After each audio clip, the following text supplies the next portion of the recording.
Bonjour à tous, c'est Calvin. Aujourd'hui, on va parler d'un sujet qui fâche. Pourquoi les voitures modernes sont de moins en moins fiables. Et vous allez voir, ce n'est pas un hasard. C'est même presque organisé. On démarre. Avant, c'était simple, et ça marchait.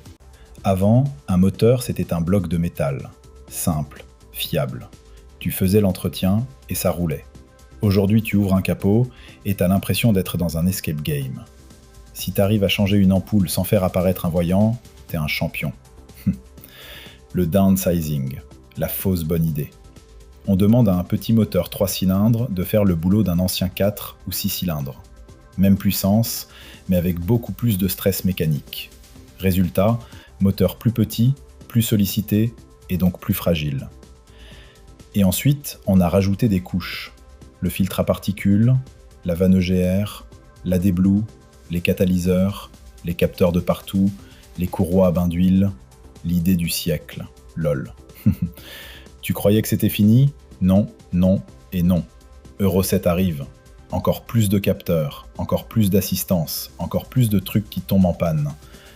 La voiture moderne, c'est devenu un smartphone géant avec 2 tonnes de pièces fragiles et un abonnement émotionnel au stress mécanique. L'électrique, la solution miracle, en théorie.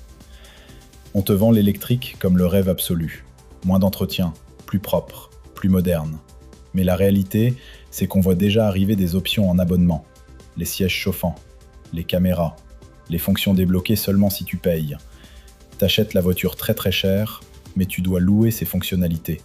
C'est Netflix sur roue, mais pour allumer ta clim. Parlons maintenant de l'entretien des véhicules électriques. Oui, l'électrique c'est tranquille niveau entretien, tant qu'il n'y a pas de grosses pannes. Le problème, c'est le jour où ça arrive. Une batterie HS sur une Zoé, 10 000 € minimum. Adieu les économies et bonjour le découvert.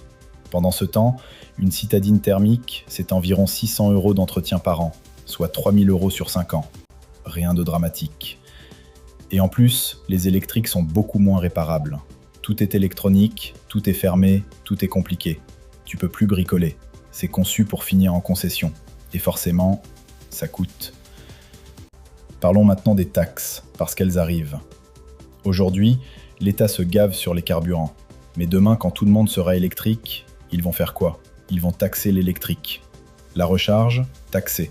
Les bornes, taxées. Les batteries, taxées.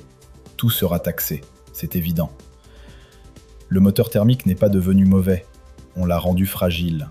À force de normes, de contraintes, de technologies inutiles, le but c'est de pousser vers un monde électrique, connecté, et surtout sous abonnement.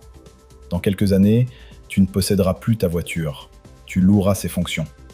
Bienvenue dans le futur. Et juste pour être clair, je ne suis pas anti-électrique. J'adore la technologie, j'adore les innovations, et je pense que l'électrique a sa place. Mais je veux rester objectif. Il y a des avantages, et il y a aussi des limites énormes qu'on oublie volontairement de montrer.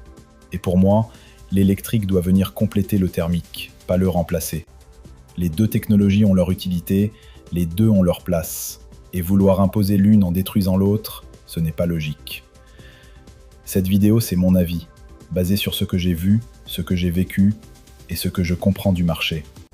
Vous avez le droit d'être d'accord ou pas d'accord. L'important, c'est qu'on puisse en parler sans fanatisme. Voilà pour aujourd'hui. Si la vidéo t'a plu, pense au petit like et abonne-toi pour ne rien louper. Merci à tous et à bientôt.